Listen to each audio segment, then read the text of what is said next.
முதல் கட்டமாக தளபதி அவர்கள் பாண்டிச்சேரிக்கு வருகை தருகிறார். அது மக்களுடைய பேர் ஆதரவு அவருக்கு எப்போதுமே உண்டு. பாண்டிச்சேரியை பொறுத்த அளவுக்கு தமிழ்நாடு உண்டு இல்லை, எல்லா ஸ்டேட்லேயும் தளபதிக்குன்னு உள்ள தொண்டர்களை ஏராளமாக இருக்கின்றோம். இப்போ முதல் தடவையாக பாண்டிச்சேரிக்கு வர்றதுனால ரொம்ப ஆர்வத்தோடு இருக்கிறோம். பாண்டிச்சேரியிலும் நாங்கள் எங்களுக்கு ஒரு ஆசை இருக்குது, தலைவருடைய தலைமையில் இங்கே ஆட்சி அமைன்னுட்டு நாங்கள் எதிர்பார்த்துக்கிட்டு இருக்கோம். இப்போ எல்லாரும் சொல்லிட்டு இருக்கிறாங்க, எல்லாம் குரங்கு குட்டி இதே போல் லொண்டு லொஸ்க்கு என்னென்னமோ அவங்கவுங்க வாய்க்கு சொல்கிறாங்க. நாங்கள் அப்படி கிடையாது. கடலில் அரிக்கிற உரிவலை மாதிரி நாங்கள் அரிச்சோம்னா சிறுசுலேருந்து பெருசு வரைக்கும் எல்லாரையும் கட்டி இழுக்கிறதான். அதில் யாரெல்லாம் அந்த நச்சுத்தன்மை உள்ள மனிதர்கள்லாம் இருக்கிறாங்களோ அவங்களாம் நாங்கள் காலி பண்ணிவிட்டு தூய்மையான ஆட்சியை நாங்கள் அமைக்கலான் இருக்கோம். வருகிற 2026 தலைவரோட ஆட்சி தான் அமைய போகுது. அதுவும் தமிழக வெற்றி கழகத்தினுடைய ஆட்சி தமிழ்நாட்டிலையும் பாண்டிச்சேரியும் மலர போகுது. அதை நாங்கள் உரிமையோடு சொல்கிறோம்.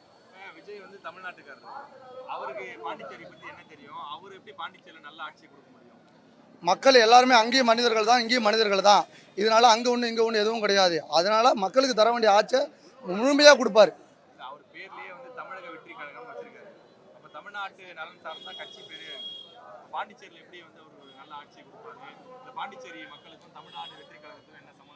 நீங்கள் மட்டும் இல்லை, மக்களோட பார்வையில் எல்லாருமே இதை தான் கேட்குறாங்க.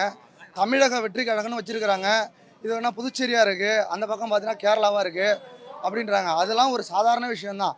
கட்சிக்காக ஒரு தமிழகத்தை முன்னிறுத்தி அவர் வச்சுட்டாரு. அதில் நாங்கள் எந்த ஒரு வேறுபாடும் இல்லை. மக்கள் பார்க்கல, அவங்கவுங்க சொல்கிறாங்க, மக்களுடைய பார்வையில் அது இல்லை. அதனால தமிழக வெற்றி கழகங்கிறது உறுதி செய்யப்பட்டது. அதுதான் எங்களோட இலக்கு. அந்த கட்சியினுடைய பேர் எடுத்துகிட்டு போய் தலைவரை உட்கார வைப்போம் அந்த சிம்மாசனத்தில். தளபதி சின்ன வயசுலேருந்து பிடிக்கும். அவர் மூவி எல்லாமே பார்ப்பேன். பட் அவர் வந்தாருன்னா ரொம்ப ஹாப்பியாக இருக்கும். நம்ம வீட்டில் ஒரு அண்ணன் ஜெயிச்சா எப்படி இருக்கும், அந்த மாதிரி ஒரு ஃபீலாக இருக்கும். அவர் நான் ஒரு ஃபேனாக பார்க்கல, ஒரு அண்ணனாக பார்க்குறேன். எங்கள் அண்ணன் வராரு, நான் அவரை பார்க்கறதுக்காக வந்திருக்கேன். பாஸ் கூட மிஸ் ஆகிடுச்சு, பட் எப்படியோ அரேஞ்ச் பண்ணி வாங்கிட்டோம். பட் அவர் வந்தால் போதும், அவ்வளோதான். தானா எல்லாமே உயிர்னா எல்லாமே அவர் தானா, வந்தா போதும். சப்போர்ட் எல்லாமே அவருக்கு தான். எங்க சைடுல இருந்து எல்லா சப்போர்ட்டும் அவர் தான். போடுவோம்னா கண்டிப்பா போடுவோம். இதுல என்ன இருக்கு, போடுவோம். எங்க இருந்தாலும் போடுவோம். நம்புறோம்னா நம் எதுக்கு நம்புறோம்னா தெரியாது, ஆனா நம்புறோம். அவர் செய்வார், அவ்வளவுதான். அவர் இருக்காரு, அவ்வளவுதான். நம்புறோம்.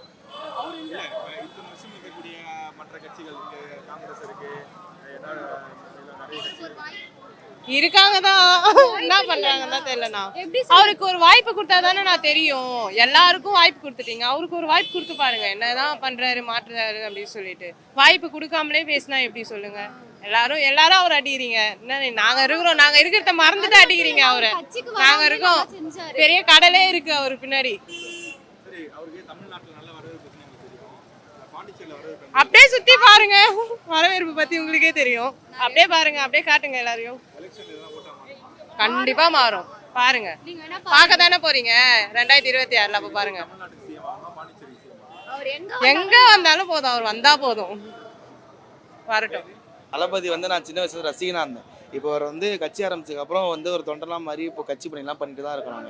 இப்போ பாண்டிச்சேரியில் எல்லாருமே பார்த்தீங்கன்னா ஒரு சேவையாகவே ஆரம்பிச்சிட்டாங்க. அது ஹெல்ப் பண்ணுறது, போகிறது, தண்ணி வைக்கிறது, சாப்பாடு கொடுக்குறதுன்னு ஆரம்பிச்சிச்சு. இப்போ தளபதி தமிழ்நாட்டில் வந்தாலும் பாண்டிச்சேரி வந்தாலும் எங்களுக்கு சந்தோஷம். ஆனால் தமிழ்நாட்டில் மெயினாக வந்துட்டாருன்னா பாண்டிச்சேரி ஆட்டோமேட்டிக்காக மாறுன்ற நம்பிக்கை இருக்குது. இல்லை, நம்ம ஆல்ரெடி நம்ம இங்கே நற்பணி மன்றம் இருக்குல்ல பாண்டிச்சேரியில், அதெல்லாம் போயிட்டு தான் இருக்குது. இப்போ அது கட்சி பணியாக மாறிக்கிறதுனால எங்களுக்கு அந்த நம்பிக்கை இருக்குது. அவர் கட்சி பேர்லயே தமிழக வெற்றி கழகம் தான் இருக்கு. அவர் பாண்டிச்சேரிக்கு சூட் ஆவாரு. கண்டிப்பா சூட் ஆவாருங்க. இப்போ அவர் நற்பணி மன்றம் வச்சிருக்கும் போது வெற்றி கழகம் இல்ல கேரளா அப்படி இல்ல அவரை பாண்டிச்சேரியில ஏத்துப்பீங்க? இல்ல, அப்படி சொல்லல. முன்னாடி தமிழக வெற்றி கழகத்துக்கு முன்னாடியே நம்மளுக்கு நற்பணி மன்றம் வச்சு நற்பணி மன்றம் வச்சிருந்தோம். இப்போ அது அப்படியே தமிழக வெற்றி கழகமா இருக்கு. ஒன்றும் விஷயம் இல்லை. நம்ம ஹெல்ப் பண்ற விதம் அப்படியே தான் இருக்கு. இப்போ நம்ம பண்ண சேவைகள்லாம் பண்ணிட்டு தான் இருக்கும். அவர் வேற மாநிலத்துக்காரெல்லாம் அதெல்லாம் வேற மாநிலத்துல இல்லை. அவர் எங்க அண்ணா, அவ்வளவுதான். அதுதான் பாக்குறேன், அவ்வளவுதான். ஒரு back case, caller tune, ringtone எல்லாமே அதை தான் வச்சிருக்கேன். ஃபுல்லாகவே தமிழக வெற்றி கழகம் ஃபுல்லாகவே வச்சிருக்கேன். இன்னும் டாட்டூ மட்டும் தான் போடல, கையில் ஃபுல்லாக எல்லா டாட்டூமே இருக்குது, அதை மட்டும் தான் போடல. வீட்லேயுமே எல்லாருமே அதே தான். இங்கே என்னன்னா நேற்று நைட் வரைக்கும் ஃபுல்லாகவே ஒரு பாஸ் ரெண்டு பேர் சொல்லியிருந்தாங்க. இந்த போலீஸ்காரங்க தேவையில்லாத இப்படி பண்ணி எதை பேசி ஈஸி இல்லை, இங்கே இருக்க தேவையில்லாத வேற ஆளும் யாரை பேசி ஈஸியாக மாற்றிட்டு இருப்பாங்க. இந்த மாதிரி ஒரு ஆள் ஒரு பாஸ் தான், ஒரு பாஸ் ஒருத்தர் தான் சொல்லிட்டு இவங்க ஏன் இப்படி பண்ணுறான்னு தெரியல. இல்லை வேறு யாராவது சொல்கிற சூழ்ச்சி மூலியமாக பண்ணுறாங்களா, இல்லை வேறு எங்கே தான் வச்சுன்னு சொல்லிட்டு எதுவும் தெரியல. எப்படியாச்சும் தமிழக வெற்றி தாக்கணும்னு சொல்லிட்டு பேசிக்கிறாங்க நிறைய பேர். அது எதிர்பார்த்துக்கிறாங்க. இவங்க போலீஸ்காரங்களும் ஒழுங்காக ஒத்துழைக்க மாட்டாங்க. அப்படியே தெத்தி விடுறாங்க ஒரு மாதிரி ஜலத்தை அமுச்சு விட்றாங்க நம்மள தீவிரவாதியை நம்ம அமுச்சு விட்றதுக்கு அந்த மாதிரி சொல்லுங்க பார்ப்போம். இவங்க இந்த மாதிரி பண்ணுறது ரைட்டா? போலீஸ்காரங்க யாராச்சும் போலீஸ் ஒத்துழைக்குது இது பாதுகாப்பு கொடுக்குது அதெல்லாம் ஓகே. பாண்டிச்சேரியில ஒத்துழைப்பு எப்படி இருக்கும், அவருக்கு வரவேற்பு எப்படி இருக்கு, அவர் வெற்றி பெற வாய்ப்பு இருக்கா? இளைஞர்கள் மத்தியில் கண்டிப்பாக வாய்ப்பு அதிகமாக இருக்குது. இளைஞர்களோட பெற்றவங்ககிட்ட இளைஞர் மூலியமாக அவங்க பெற்றவங்ககிட்ட பேசி அவங்க அந்த ஓட்டை மாற்றுறதுக்கு வாய்ப்பு இருக்குது. அதனால் தமிழகத்தில் அவர் நல்லாவே வாய்ப்பு இருக்குது, வந்துடுவார் கண்டிப்பாக. இங்கேத்துக்கு இப்போ தான் ஆரம்பிச்சிருக்கு, இப்போ பேச வந்திருக்காரு. பேசுனதுக்கப்புறம் அதோட பேக் ஃபீல் என்ன தெரியும். பாண்டிச்சேரியில விஜய் அவர்கள் எதை பத்தி பேசணும்னு நினைக்கிறீங்க? தமிழ்நாடுனா அவர் திமுக எனக்கு தெரிஞ்சு ஒரு இங்கே இருக்கிறது மோஸ்ட்லி 4 இடம், முத்தியால்பேட்டை, முதலாப்பேட்டை, உப்பளம், இன்னொரு இடம் என்னது வேறு ஒரு இடம், 4 இடத்துலையுமே திமுக தான் ஃபுல்லாக ஆளுது. ரங்கசாமி அவருக்கும் ஒரு க்ளோஸ்ன்ற ஃபுல்லாக பேசிகிட்டு இருக்காங்க. அதை பற்றி ரங்கசாமி அண்ணனை பற்றி பேசுறதுக்கு வாய்ப்பு கண்டிப்பாக கிடையாது.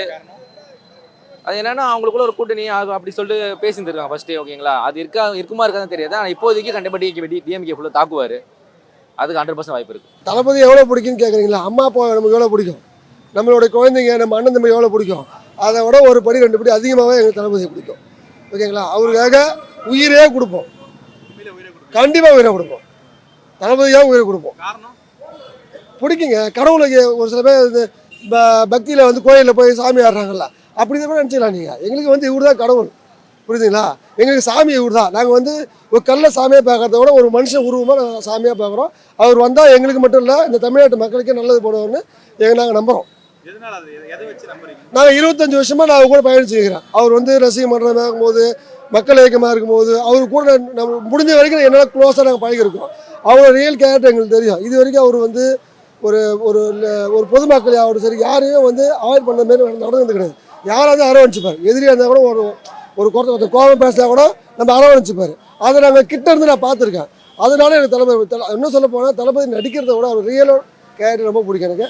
ஸோ அதுக்காக நான் அவருடைய ஒரு தொண்டனா கடமை தொண்டனாக இருக்கேன். இன்றைக்கி நான் சாதாரண தொண்டை எனக்கு வந்து ஒரு பாண்டிச்சேரியில் ஒரு மணாட்டிப்பட்டு தொகுதியில் ஒரு தொகுதி தலைவராக நான் உருவாகிருக்கேன். அது இல்லாமல் 4 பேருக்கு எனக்கு தெரியுதுன்னா இது தளபதியால் மட்டும்தான் எனக்கு நடந்திருக்கு. நான் உழைச்சதாக தான் நடந்திருக்கு, சும்மா வந்து புதுசாக வந்தாலும் நடக்கலை. தமிழன் தானே, ஓகேங்களா? பாண்டிச்சேரி ஒரு சின்ன ஏரியா.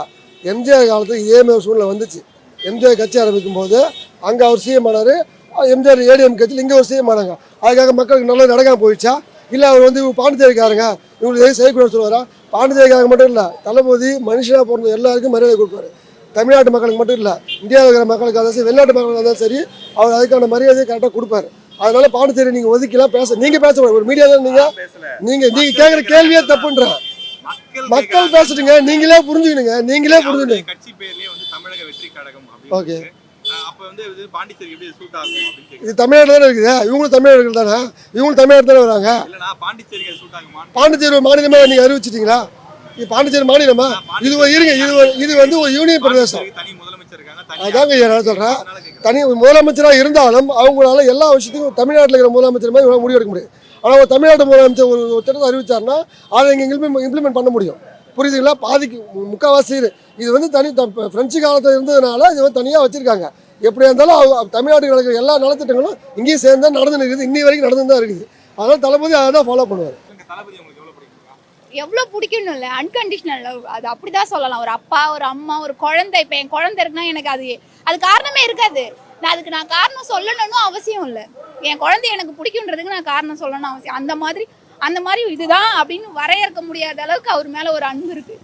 இப்போ நீங்கள் சார் ஐயாவை கேட்டீங்க, இந்த மாதிரி அவர் வந்து தமிழ்நாட்டில் இருக்காரு, அவருக்கு பாண்டிச்சேரியில் என்ன வேலை அப்படின்னு மக்கள் கேட்குறாங்க. ஓகே, அதுக்கு என்னோட சைட்லேருந்து நான் சொல்கிற பதில் என்னன்னா, இப்போ வந்து இப்போ பாண்டிச்சேரிக்கும் ஆட்சி வேணும். இப்போ நாங்கள் இவ்வளோ பேர் விஜய்க்காக இந்த கூட்டத்தை பார்த்தாலே உங்களுக்கு தெரியும், இவ்வளோ பேர் நாங்கள் யாருக்கு ஓட்டு போடுறது? எங்களுக்கு பிடிக்காமலே வேற வழி இல்லை, நான் 18 வயசு ஆயிடுச்சு, நான் ஓட்டு போட்டு தான் ஆகணும், என் கடமை நிறைவேற்றணுன்றதுக்காக ஓட்டு போடுறது வேற, என்னுடைய அந்த ஓட்டானது கரெக்டான இடத்துல போய் சேருது, அதுக்கு சரியான ஒரு எதிரொலிப்பு எங்களுக்கு கிடைக்கும் அப்படின்னு நம்பி நாங்கள் ஓட்டு போகிறது வேற. அது இங்கே கிடைக்கும் அப்படின்னு நாங்கள் நம்புகிறோம். திட்டங்கள்னு பார்த்தீங்கன்னா இப்போ வந்து ஆட்சிக்கு வந்தாதான் எங்களோட குறைகளை போய் கண்டிப்பா எங்களோட குறைகளை போய் அவங்க கிட்ட எங்களால சொல்ல முடியும். சொல்லும் போது அதுக்கான கண்டிப்பா எங்களுக்கு ஒரு ரிஃப்ளெக்ட் கிடைக்கும் சார். கண்டிப்பா எல்லாமே நீங்க பெண்கள் வேணும், கண்டிப்பா பெண்களுக்கான ஒரு சப்போர்ட் முக்கியமா அது வேணும். அது வந்து எங்களுக்கு கிடைக்கலன்னு நாங்க சொல்ல வரல, அதுவும் இருக்கு, இல்லாமலாம் இல்ல, இருக்கு, ஆட்சியில அது கிடைக்குது. இருந்தாலும் இப்ப என்ன நாங்க சொல்ற ஒரு குழந்தை மேல இருக்க அன்புன்னும் போது அவர் எங்களை இன்னும் நல்லா பார்த்துப்பாரு, எங்களுக்காக இன்னும் நிறைய செய்வாரு அப்படின்னு நாங்க எக்ஸ்பெக்ட் பண்றோம். தமிழ்நாட்டுக்குள்ள தான் பாண்டிச்சேரி இருக்குது, ஓகேங்களா? தமிழ்நாட்டை தாண்டி உங்களுக்கு எல்லாருக்குமே தெரியும், உலகத்துக்கே தெரியும், கேரளா கர்நாடகாவில் அவர் எவ்வளோ ஃபேன்ஸ் இருக்காங்கன்னு. அவர் அங்கே கட்சி ஆரம்பித்தாலும் இதே மாதிரி பவர் தான் இருக்கும். அப்போது தமிழர்களாக இல்லாத வெளி மாநிலத்திலே வந்து விஜய் இவ்வளோ லவ் பண்ணும்போது பாண்டிச்சேரியில் நாங்கள் ஒரு தமிழர்களாக இருந்துட்டு அதில் வந்து நாங்கள் வந்து விஜய் மேலே பற்று இல்லாமல் வந்தால் அது நீங்கள் கேட்குற கேள்வியே தப்பாக இருக்குல்ல. ஏன் கேள்வி இல்லைனா அது மக்கள் கேள்வின்னு நீங்கள் சொல்கிறீங்க. நிர்வாகி, நீங்க தொகுதி பொறுப்பாளர், நீங்க அப்படினா ஆமாம், உங்ககிட்ட தானே கேட்க முடியும். அதுதான் கேக்குறாங்க, அதாங்க ஒரு நிர்வாகின்றதுனால தான் கேக்குறாங்களா இல்லையா?